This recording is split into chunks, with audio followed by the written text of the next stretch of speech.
I'm on Twitter and YouTube, so you can check out my YouTube channel at Aurora Ideas, and my Twitter account is Dolan Knapp. And so, yeah, I wanted to do a room on ballot initiative number 108. It's on affordable housing for here in Colorado, because I don't really hear much talk about ballot initiatives, even though we do receive a blue book in the mail, usually about a week or two before the election, giving the pros and cons of why we should or shouldn't vote for the ballot initiative. But this type of ballot initiative on affordable housing is, hold on. It's a initiated state statute.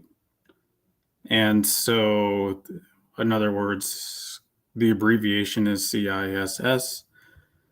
And I will give you the description of what that entails. Only 21 other states around the country the United States, actually do initiated state statutes.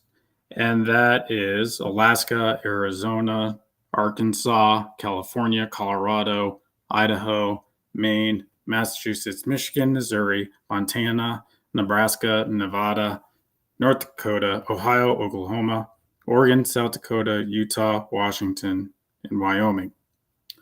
So I will read you the description of what an initiated state statute is. I'm getting this information from ballotpedia.org. An initiated state statute is a citizen-initiated ballot measure that amends state statute, also known as state law. Of the 26 states that provide some form of initiative, 21 states allow for citizens to initiate state statutes. 7 of the 21 states provide for indirect, but not direct, citizen-initiated state statutes. An indirect initiated state statute goes to the legislature after a successful signature drive. The legislatures in these states have the option of approving the initiative themselves rather than the initiative appearing on the ballot. In Utah and Washington, citizens can use either a direct or indirect initiated state statute. 21 states allow citizens to propose new statutes via initiative. And let's see here.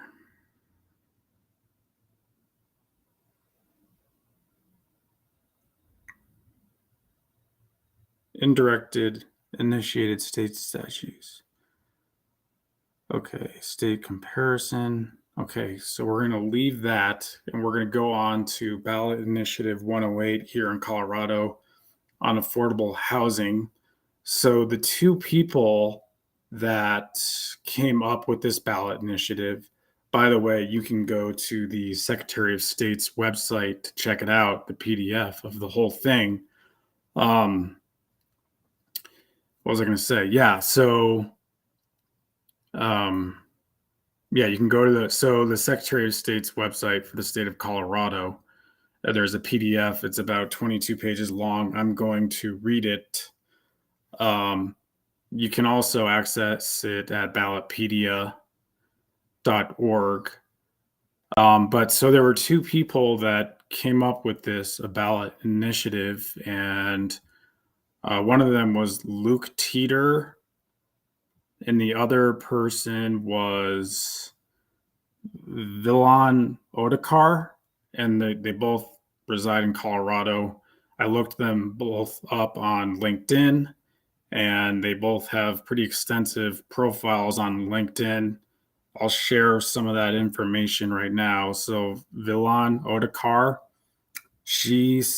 they both seem very qualified. She went to, let's see here, she has a bachelor's degree from the University of Michigan. in resource ecology and management.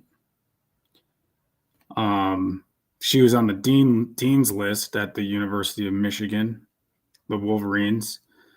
And then she also went to University of Wisconsin Law School. She received the Dean's Academic Achievement Award, Wisconsin State Bar Award for Highest Achievement in Constitutional Law, Wisconsin State Bar Award for Best Student Environmental Law Essay. So that's big. And she graduated cum laude. And she also has a master's degree from the University of Illinois, Chicago, a Master of Education, Instructional Leadership. So yeah, very impressive. And so let's look at what some of her work experience is. So she currently works at Gary Community Ventures for the past 10 months. She's the Director of Programs and Strategy, Office of the President and CEO. I assume that Gary Community Ventures is like the think tank, maybe, or a consulting firm of some sort, whether it be legal or policy consulting firm. She's also, let's see here, before that job, she was the senior policy analyst, the Education Commission of the States. That was for 2 years. Led and managed the knowledge management portfolio of the Strong Start to Finish initiative, which aims to increase the number of first-year college students completing credit level courses. She was an elementary educator at Denver Public Schools. She was managing attorney at Legal Clinical Program, Chinese American Service League. Okay. She was a mediator at Polk County, Clerk of Courts and Comptroller. Where is Polk County? I think it's in Georgia. But her resume just goes on and on here. Corporate litigator. She was a corporate litigator for almost 4 years. Oh, wow. Okay, so she had a job in Connecticut, and in Hartford, Connecticut. That's where I was born and raised. She was the program director of the Connecticut League of Conservation Voters.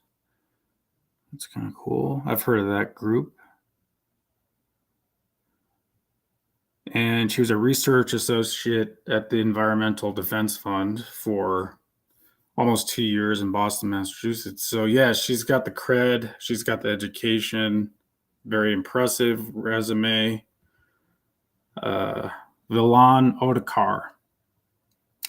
Now let's look up the other person that helped her, that worked with her to craft this initiative.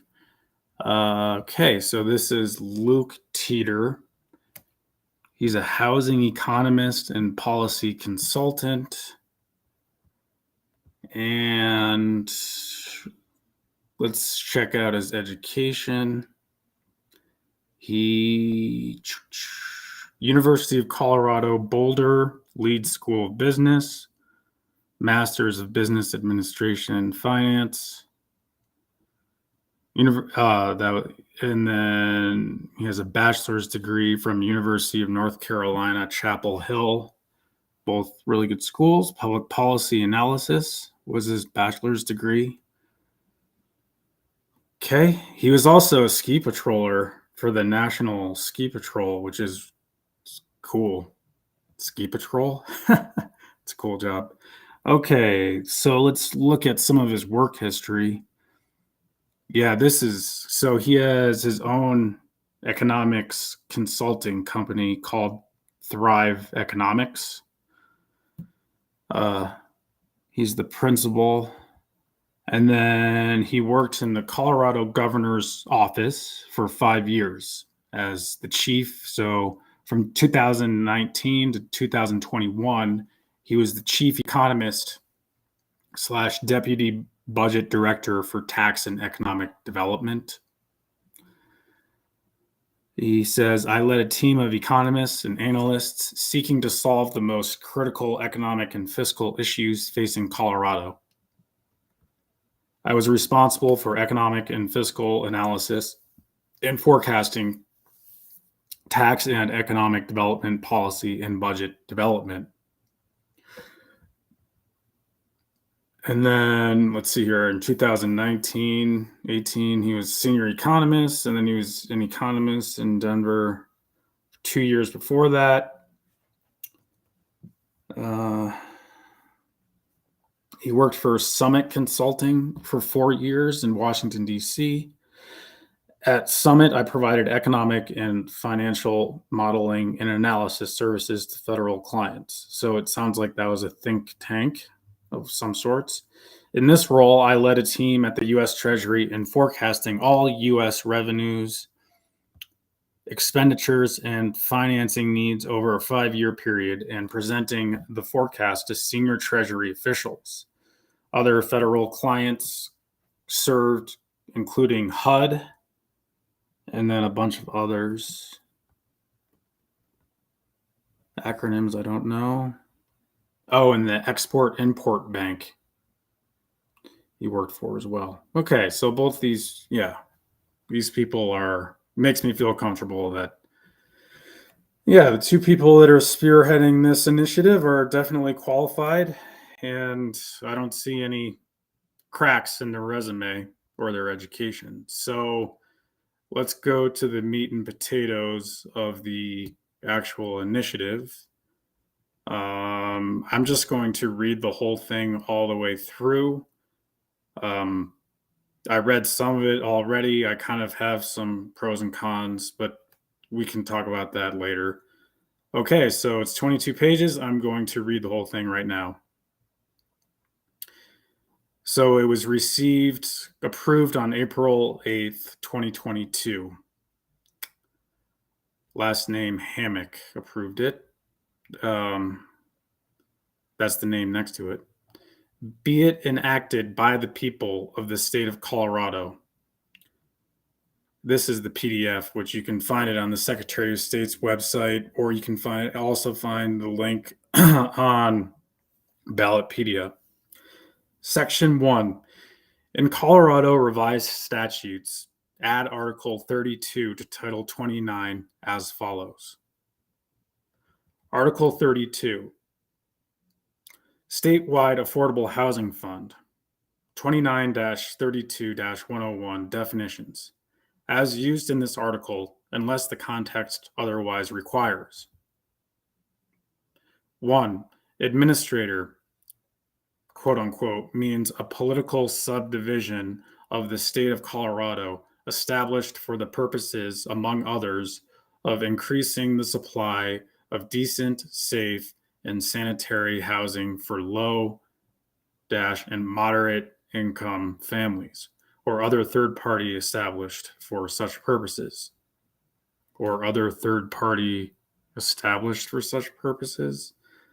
See, that I don't know what they mean by that. That's kind of weird. So they want to establish affordable housing for moderate and low income families, or other third party established for such purposes. That language is very vague, and that could fall under all kinds of things. Selected by the office to administer certain affordable housing programs created in Section 29-32-104. Quote unquote, affordable housing means rental housing affordable to a household with an annual income of at or below 60% of the area median income. And that costs the household less than 30% of its monthly income. Affordable housing, quote unquote, also means for sale housing that could be purchased by a household with an annual income of at or below 100% of the area median income. Okay. Okay, so affordable housing also means for sale housing that could be purchased by a household with an annual income of at or below 100% of the area median income. Okay, so does that mean that they can sell these properties to someone who's making at or below area median income without even uh, concern with people who are making a lot less and providing affordable housing? That is kind of vague as well. For which the mortgage payment costs the household less than 30% of its monthly income. Okay. Targets set for the local governments under Section 29 32 105 for affordable housing shall be based on the average of the area median income. If a local government determines that application of the definition of affordable housing would cause implementation of this article in a manner inconsistent with housing and workforce needs within the jurisdiction, it may petition the division for leave to use the calculation applicable to an adjacent jurisdiction or the state median income that better reflects local needs. Number 3, quote unquote, area median income means the median household income of households of a given size in the municipality or metropolitan statistical area encompassing a municipality or county in which the housing is located, as calculated and published for a given year by the United States Department of Housing and Urban Development, also known as HUD. 4, quote unquote, division means the Division of Housing in the Department of Local Affairs created in Section 24-32-704. 1. 5. Support fund. Quote unquote support fund means the Affordable Housing Support Fund created in Section 29-32-1031. Yeah, I don't get this whole the codes, like the numbers, like how do I look up these numbers and stuff? I don't have experience doing that. Okay, number 6, quote unquote fund means that the State Affordable Housing Fund created in Section 29-32-1021. 7, quote unquote local government means a municipality, whether home rule or statutory, a county, whether home rule or statutory, or a city and county, or a local housing authority. Okay, that's interesting. So local government means either local housing authority, city and county, because like for instance, the city of Denver is a city and a county, and then you have, or just a county, whether home rule or statutory. Not sure what that means. Number 8, quote unquote office means the Office of Economic Development created in Section 24-48.5-101. Number 9, quote unquote financing fund means the Affordable Housing Financing Fund created in Section 29-32-1032. 29-32-102, State Affordable Housing Fund. Number 1, the State Affordable Housing Fund is hereby created in the State Treasury. Commencing on January 1st, 2023, all state revenues collected from an existing tax on 0.1% on federal taxable income, as modified by law, of every individual, estate, trust, and corporation, as defined in law, as calculated pursuant to subsection 4 of this section, shall be deposited in the fund by the state treasurer. The revenue deposited into the fund pursuant to this subsection 1 shall not be subject to the limitation on fiscal year spending specified in Section 20 of Article X of the state constitution.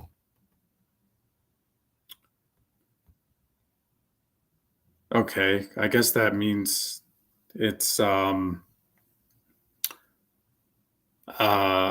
exempt from the Taxpayer Bill of Rights, Tabor. That's interesting. I think that's what that means. Number 2, the fund shall consist of money deposited into the fund under subsection 1 of this section.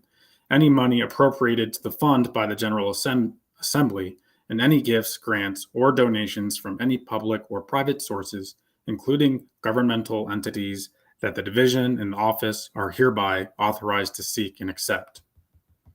Number 3, all money not expended or encumbered, and all interest earned on the investment or deposit of money in the fund shall remain in the fund and shall not revert to the general fund or any other fund at the end of any fiscal year. I wonder if this has a sunset or if it's just for the year of 2023. Or if it's just ongoing indefinitely. 4A, the Legislative Council, in consultation with the Office of State Planning and Budgeting, shall calculate the amount of revenues to be deposited in the fund for the period commencing January 1st, 2023, and ending June 30th, 2023. Okay, so it looks like it's going to be for a year. And for each state fiscal year commencing on or after July 1st, 2023. Okay. So it looks like it's going to be ongoing. There's no sunset.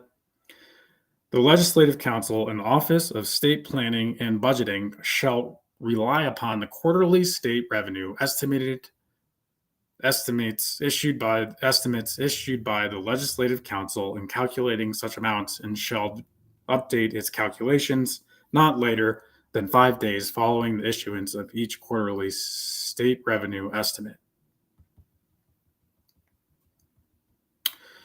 B, to ensure that all fund revenues are transferred to the fund, that other state revenues are not erroneously transferred to the fund.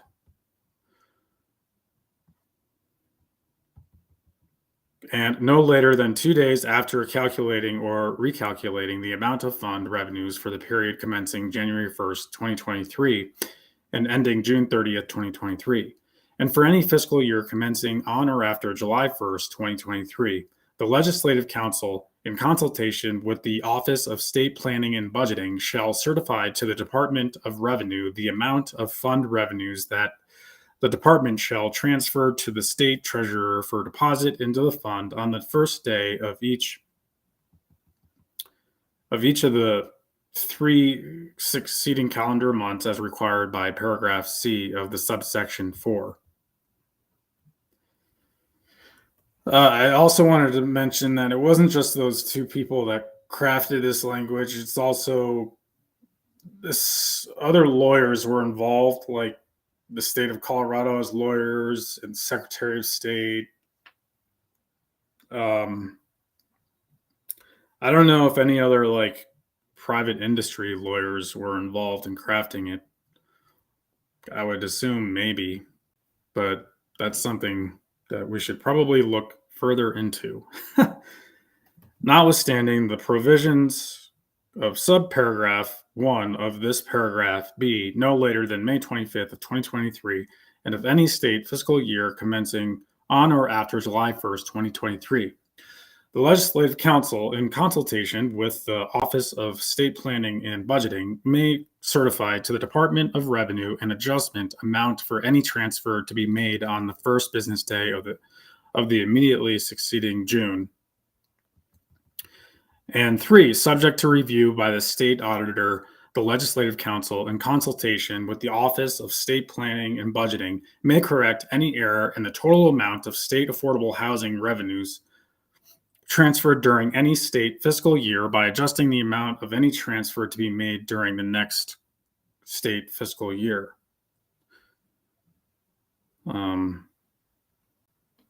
Okay, so they're giving themselves room to fix any errors.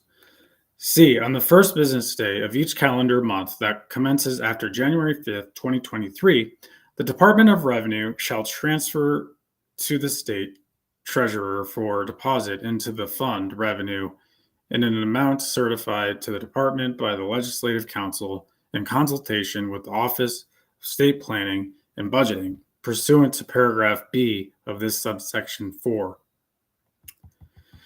29-32-103, transfers of money, permitted uses of the fund, continuous appropriation. The Affordable Housing Support Fund is hereby created in the state treasury. The support fund shall consist of money deposited into it under subsection 3 of this section. The division shall administer the support fund and expend the monies in the support fund only for the purposes set forth in section 29-32-1043. All money not expended or encumbered and all interest earned on the investment or deposit of money in the support fund shall remain in the support fund and shall not revert to the general fund or any other fund at the end of any fiscal year. All money transferred to the support fund pursuant to subsection 3 of this section is continuously appropriated to the division for the purposes set forth in section 29-32-1043. 2.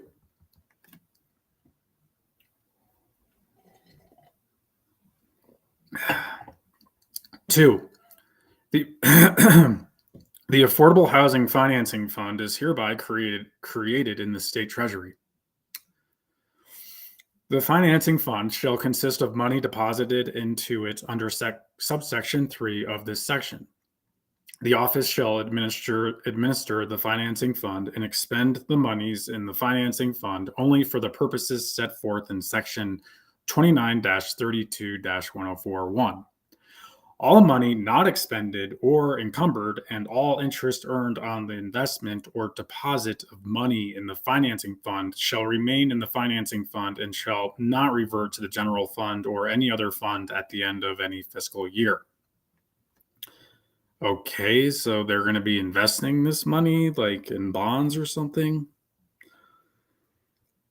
All money transferred to the financing fund pursuant to subsection 3 of this section is continuously appropriated to the office for the purposes set forth in section 29-32-1041. 3.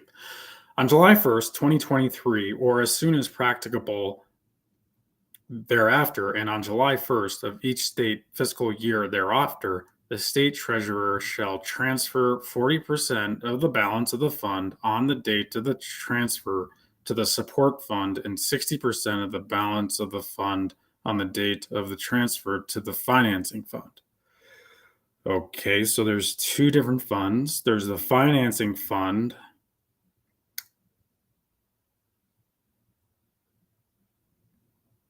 There's the financing fund and the support fund. 60% to the financing fund and 40% to the support fund. 29-32-104, permissible expenditures, affordable housing programs. The office shall contract with the administrator. The office may select an administrator without a competitive procurement process, but shall announce the contract opening publicly and select the administrator in a meeting that is open to the public no less than 72 hours after notice of such meeting is publicly available. No single contract may exceed 5 years in duration. Upon the expiration of any contract term, 5 years seems like kind of a long time for something like this. Upon the expiration of any contract term, the office may renew the contract .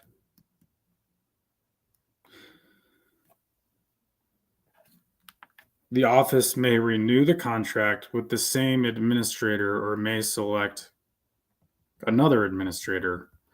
The administrator selected by the office shall expend the money transferred to the financing fund in section 29 32 1032 to support the following programs only. A land banking program to be administered by the administrator.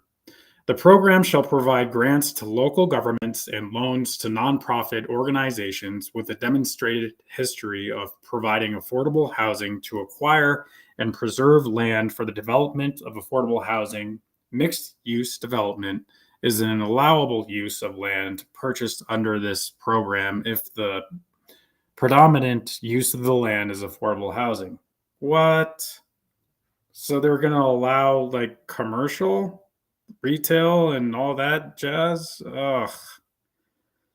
I don't like that. This should be primarily actually just solely for housing. I don't think we need more brick and mortar stores. Maybe if it were like an Amazon warehouse or something, but or just any kind of warehouse for delivery, but I mean brick and mortar retail stores commercial just seems like, I guess maybe if they're offices or I don't know. I just think all of this should just go toward housing. Let's see here. Loans made by the program shall be forgiven if land acquired with the assistance of the program is properly zoned with an active plan for the development of affordable housing within 5 years of date the loan is made, and if the development is permitted and funded within 10 years. Okay.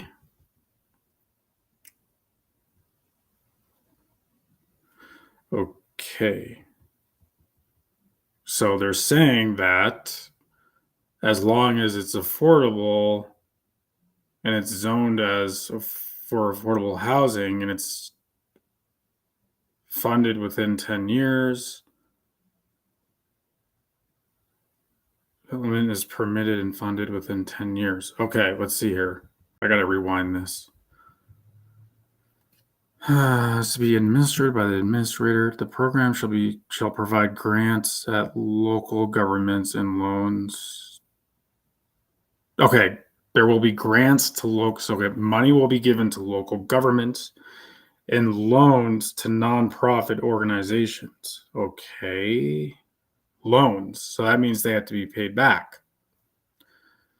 With a demonstrated history of providing affordable housing to acquire and preserve land for the development of affordable housing. Mixed use development. They don't mention anything about the developers. Mixed use developments is an allowable use of the land purchased under this program. Loans made by the program shall be forgiven. Oh, shall be forgiven. Okay. You're going to forgive the loan if the land required with the assistance of the program is properly zoned with an active plan for the development of affordable housing within 5 years of date the loan is made, and if the development is permitted and funded within 10 years. Okay, so this is basically, it seems as though a subsidy for the developers. So it's like an incentive for them to build affordable.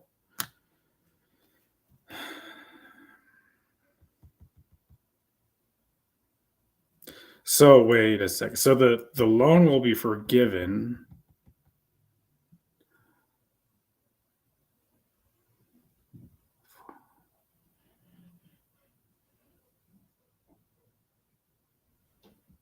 Probably zoned with an active plan for the development of. Okay, so if they decide, it seems to me, if they decide not to do affordable, they can still get the loan. So the question is how much interest are they going to be paying on that loan versus if they were to be paying the interest through any other financial vehicle? If land acquired with the assistance of the program is not developed within the timeline above, the loan must be repaid with interest as soon as practical, but not more than 6 months after expiration of said timeline. Land acquired with the assistance of the program that is not developed within the timeline above may be used by the owner for any purpose upon payment of the loan with the interest, or in exchange for a waiver of interest conveyed to a state agency or other entity for the development of affordable housing with the approval of the administrator. All right, so now we're getting in the weeds. I think this means that the developer does not have to pay or develop affordable housing as long as they pay back the loan with interest. But I'm going to read through this again. Land acquired with the assistance of the program that is not developed within the timeline above may be used by the owner for any purpose upon payment of the loan with interest. Land acquired with the assistance of the program that is not developed within the timeline above may be used by the owner for any purpose upon payment of the loan with interest, or in exchange for a waiver of interest conveyed to a state agency or other entity for the development of affordable housing with the approval of the administrator.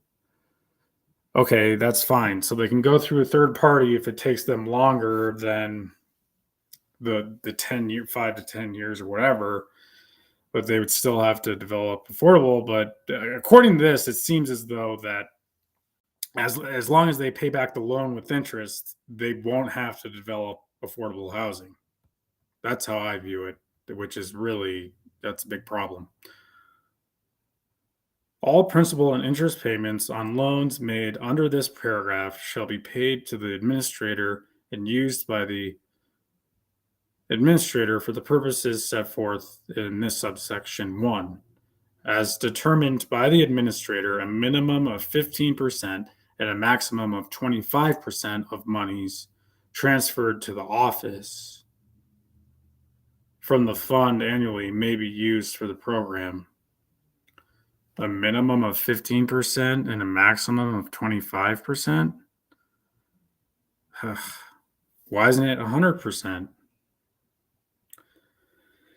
The administrator may utilize up to 2% of the funds it receives from the office for the program annually to pay for the costs of administering the program. Okay. An affordable housing equity program to be administered by the administrator. The program shall make equity investments in low and middle income multifamily rental developments.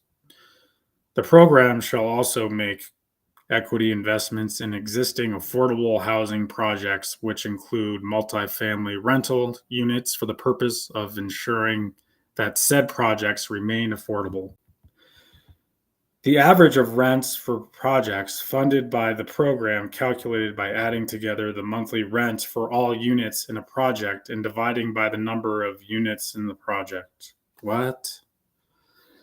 The average of rents for the projects funded by the program calculated by adding together the monthly rent for all units in a project and dividing by the number of units in the project must be and remain permanently affordable such that a participating household shall not be required to spend more than 30% of the household income on rent for households that are at or below 90% the area median income of households of that size in the territory of jurisdiction of local government in which the housing is located, as calculated and published for a given year by the United States Department of Housing and Urban Development. I thought it was supposed to be 60% or less of area median income. Now they're saying 90%. The program shall include a tenant equity vehicle, meaning in projects funded by the program, tenants who reside in the project for at least 1 year shall be entitled to a share of the equity growth in the project. Okay, so this is a public land trust. So you'd be like buying a unit for less than what the market value is, and in exchange, you would well, yeah, you would also receive equity in the growth of the project, but they cap it at as to how much the equity can grow because I think certain percentage of the equity would go back into the land trust. But it's a good deal for the buyer because the buyer gets it at below market. It gets a percentage. They get a percentage of the equity, but then the land trust would get a percentage of the equity as well and be reinvested back into the trust. The equity growth in the project, if any, in the form of funding from the program for a down payment on housing or related purposes in an amount determined by the administrator. Equity investments made by the program shall be made with the expectation of returns that are below the prevailing market returns.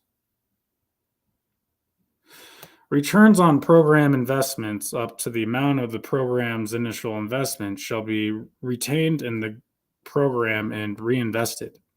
Returns on program investments greater than the program's initial investment shall be retained in the program to fund the tenant equity vehicle. In selecting investments under this program, yeah, if you're interested in looking further into this, just look it up at Google public land trusts, or you can look it up on Wikipedia. Shall prioritize high density housing, mixed income housing, and projects consistent with the goal of environmental sustainability. As determined by the administrator, a minimum of 40% of the monies and a maximum of 70%, so a minimum of 40%, between 40 and 70% of the monies transferred to the office from the fund annually may be used for the program. The administrator may utilize up to 2% of the funds it receives from the office for the program annually to pay for the costs of administering the program. C. A concessionary debt program to be administered by the administrator. The program shall 1. Provide debt financing of low and middle income multifamily rental developments. 2. Provide debt financing of low and middle income multifamily rental developments. 2. Provide gap financing in the form of subordinate debt and pre-development loans for projects that qualify for federal low-income housing tax credits. 3. Provide debt financing of existing affordable housing projects for the purpose of preserving existing affordable multifamily rental units. And 4. Provide debt financing for modular and factory build housing manufacturers. The average of rents for the project funded by the program, calculated by adding together the monthly rent for all units in a project and dividing by the number of units in the project, must be and remain permanently affordable, meaning that a household shall not be required to spend more than 30% of the household income or rent in basic utilities. For households that are at or below 60% of the area median income of the households of that size in the territory or jurisdiction of local government in which the housing is located, as calculated and published for a given year by the United States Department of Housing and Urban Development, the affordability threshold. Except that where the program is a secondary source of funding, the affordability threshold required by the primary funding source, if any, may be operative. Debt financing and loans made by the program shall be made at below market interest rates as determined by the administrator. So the interest rates will be below market. Okay, so that is a huge, huge incentive for the developer. So actually, no, this is the debt financing for the tenant, the buyer, not the developer, I think. Returns on program investments up to the amount of the program's initial investment shall be retained in the program and reinvested by the administrator in the program established in the paragraph C. Returns on program investments greater than the program's initial investment shall be retained in the program to fund the tenant equity vehicle of the Affordable Housing Equity Program created in subsection 1B of this section. As determined by the administrator, a minimum of 15% of monies and a maximum of 35% of monies transferred to the office from the fund annually may be used for the program. The administrator may utilize up to 2% of the funds it receives from the office for the program annually to pay for the costs of administering the program. They've mentioned that like 3 times already. 2. In selecting investments to be made by the programs of subsection 1 of this section, the administrator shall prioritize projects that achieve high density housing, mixed income housing, and projects consist that's good. High density housing, mixed income housing, and projects consistent with the goal of environmental sustainability as appropriate. Okay, that's good. 3. The division shall expend the money transferred to the support fund in section 29-32-1031 to support the following programs only. A. An affordable home ownership program administered by the division or one or more contractors of the division. The program shall offer home ownership down payment assistance to the first-time home buyers and shall prioritize assistance to the extent practicable to first-generation home buyers. The assistance shall be provided to households with income less than or equal to 120% of the area median income of households of that size in the territory or jurisdiction of local government in which the housing is located. Okay, so now they're saying assistance shall be provided to households with income less than or equal to 120% of the area median income. Okay, but before they were saying less than or equal to 60% of area median income. Then they said less than or equal to 90% of area median income. Now, I don't know if these are 3 different circumstances, but this is getting really confusing. Why would you give anyone like someone who's making more than 100% of the area median income? I mean, why would they need assistance? They're above average. Of households of that size in the territory or jurisdiction of local government in which the housing is located as calculated and published for a given year by the United States Department of Housing and Urban Development.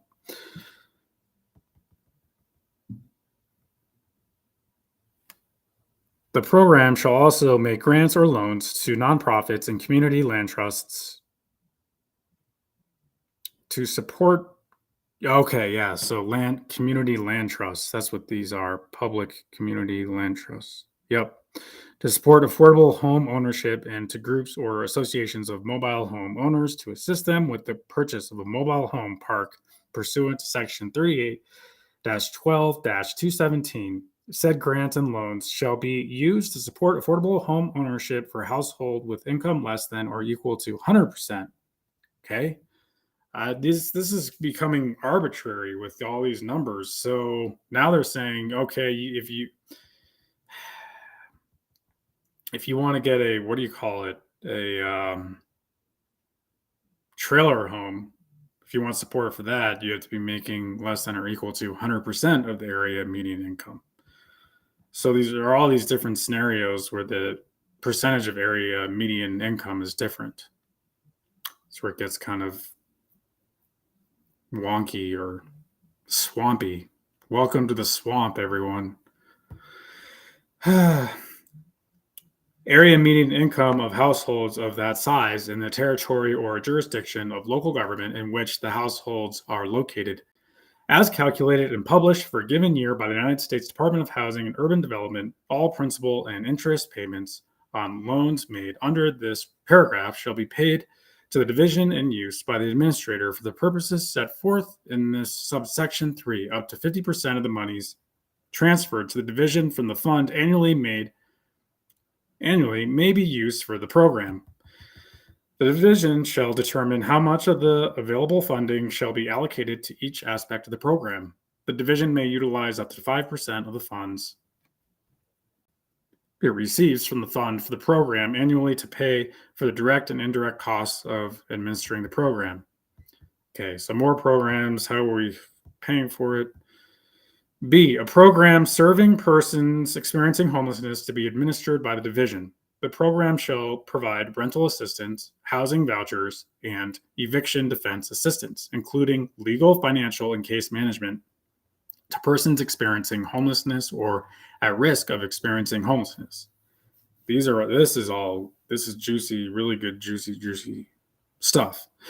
The program shall also make grants or loans to nonprofit organizations, local governments, or private entities to support the development and preservation of supportive housing for persons experiencing homelessness and other homelessness-related activities the division determines contribute to the resolution of or the prevention of homelessness, including housing programs paid for by nonprofit organizations, local government, or private entities on a pay-for-success basis, meaning an organization, local government, or private entity would receive financial support from the program upon achieving objectives contractually agreed upon with the division. Okay, that's good. I mean, you're rewarding groups that are being successful.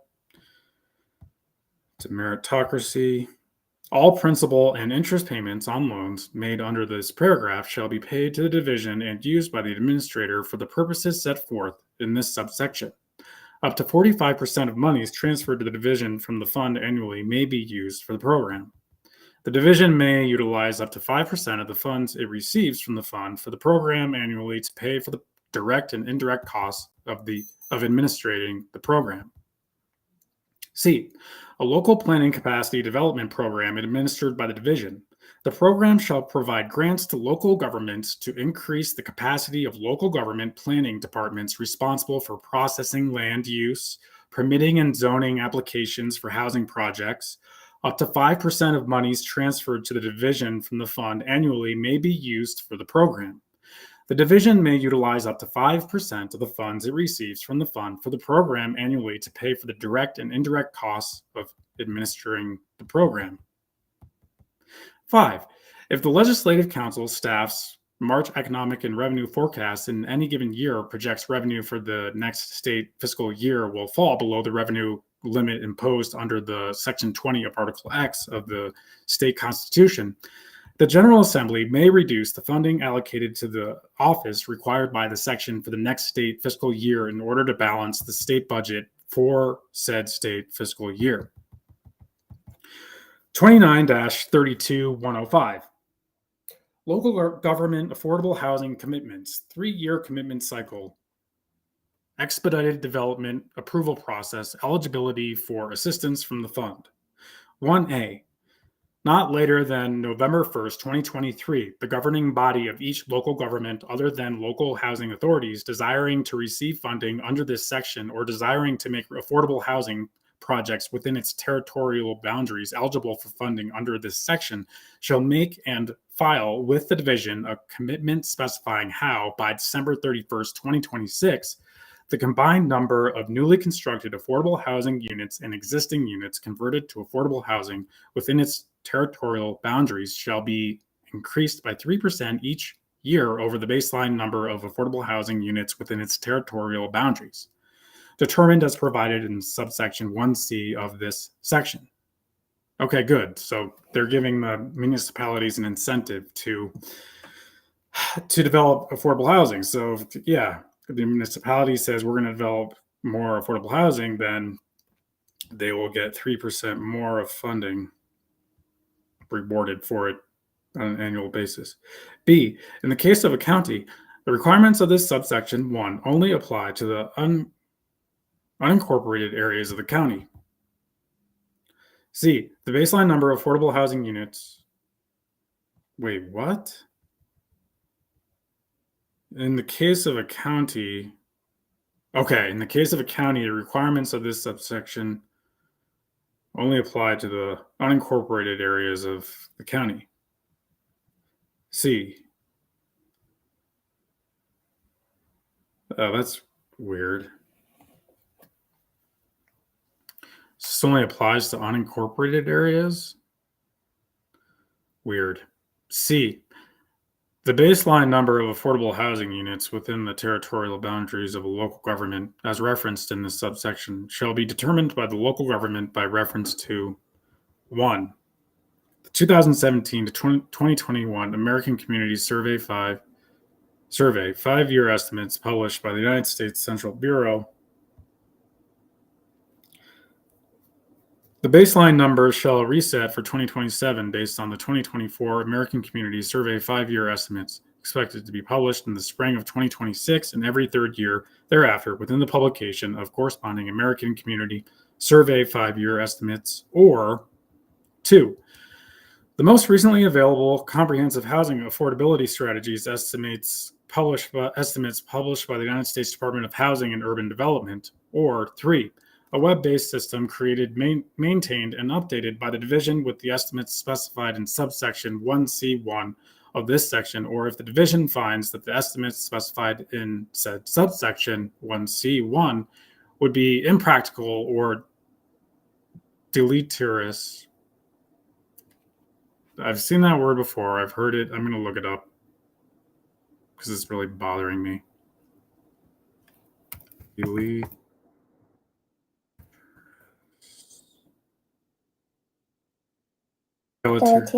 Deleterious. Causing harm or damage. Deleterious. Okay. I know.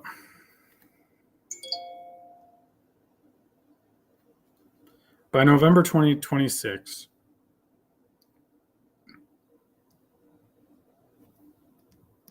Just want to make sure. Okay. We're still rolling here. By November 1st, 2026, and by November 1st of each subsequent year in which the baseline resets, the governing body of each local government, other than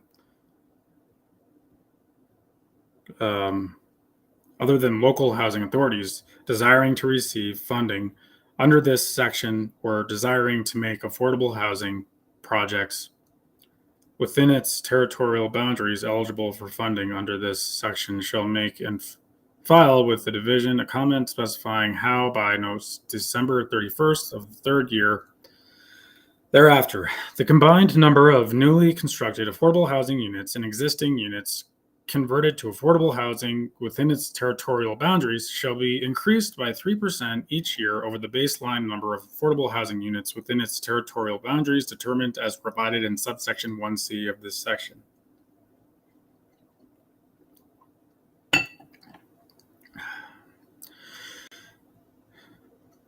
In drafting and enacting commitments under this subsection, local governments should prioritize high-density housing, mixed-income housing, and projects consistent with the goal of environmental sustainability when appropriate, and should prioritize affordable housing in communities in which low concentrations of affordable housing exist. Okay, you're saying should, but you're not requiring. 2A. In order to receive financial assistance under the article or for affordable housing projects within a municipality, a city and county, or the unincorporated area of a county to be eligible for funding, the local government, other than a local affordable housing authority, must establish processes to enable it to provide a final decision on any application for a special permit, variance, or other development permit, excluding the subdivisions of development project for which 50% or more of the residential units in the development constitute affordable housing, not more than 90 calendar days after submission of a complete application, referred to herein as a fast-track approval process. B. The local government's fast-track approval process may include an option to extend the reviewed period for an additional 90 days at the request of a developer for compliance with the state law or court order, or for a review period required by another local government or agency within the local government or outside for any component of the application requiring that government's or agency's approval. C. A local government's fast-track approval process may include extensions to allow for the submission of additional information or revisions to an application in response to requests from the local government. Such extensions shall not exceed the amount of time from the request of the submission of the applicant's response plus 30 days. Applicants shall provide such additional information or responses promptly and shall, whenever practicable, provide a response within 5 business days. D.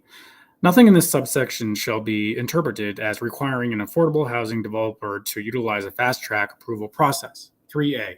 Beginning in 2027, to be eligible under this article for direct funding or for affordable housing projects within a local government's territorial boundaries to be eligible for funding, local governments other than local housing authorities must satisfy both the requirements of subsection 1 of this subsection to commit and to achieve annual increases in the number of affordable housing units within their territorial boundaries and the requirements of subsection 2 of the section to implement a system to expedite the development approval process for affordable housing projects.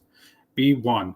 If a local government makes and files with the division the commitment required by subsection 1 of this section by November 1st, 2023, it shall be deemed to have satisfied the requirements of subsection 1 of this section through December 31st, 2026. 2. If a local government makes and files with division the commitment required by subsection 1 of the section by November 1st, 2026, or by the November 1st of the subsequent year in which the baseline resets, and it met its commitment to increase affordable housing made under subsection 1 of this section for the previous 3-year cycle, it shall be deemed to have satisfied the requirements of subsection 1 of this section through the end of the current 3-year cycle. 3. If a local government, other than a local housing authority, fails to make and file with the division the commitment required by subsection 1 of this section by November 1st, 2023, or by November 1st of a subsequent year in which the baseline resets, it shall be ineligible to receive financial assistance from the division or administration during the following calendar year. If a local government fails to meet its commitment to increase affordable housing made and filed pursuant to subsection 1 of this section for any 3-year cycle, it shall be ineligible to receive financial assistance from the division or administrator during the first calendar year of the next 3-year cycle.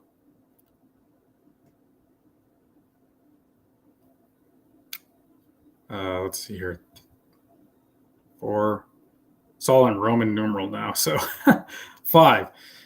An ineligible local government may apply for a subsequent year with a new commitment under subsection 1 of this section for the balance of the then current 3-year cycle. 6.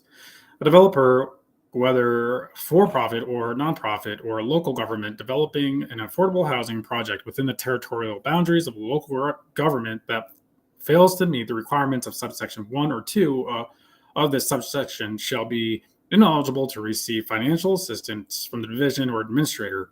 Notwithstanding this restriction, project within the territorial boundaries of an eligible municipality shall be eligible for funding even if the county in which the project is located is ineligible. 7. Ineligible local governments and developers of projects in ineligible local government jurisdictions shall be required to pay back the division or the administrator money paid to them under this article prior to ineligibility.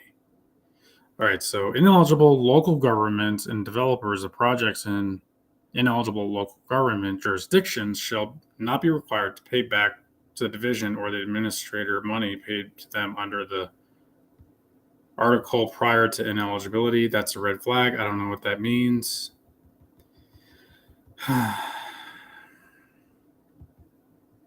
D. The division shall be responsible for determining compliance with this section. For the purpose of calculating whether a local government has met the requirements of subsection 1 of this section, a new residential housing unit is to be counted at the time it is permitted rather than the time it is constructed. An existing housing unit newly qualifying as affordable housing is to be counted at the time it is permitted and fully funded rather than at the time the conversion is completed. For the purpose of calculating whether a local government has met the requirements of subsection 1 of this section, in addition to affordable housing growth achieved through the programs in this article, any new deed restricted of affordable housing newly constructed or converted to affordable within a local government's territorial boundaries shall be counted toward the local government's growth requirement.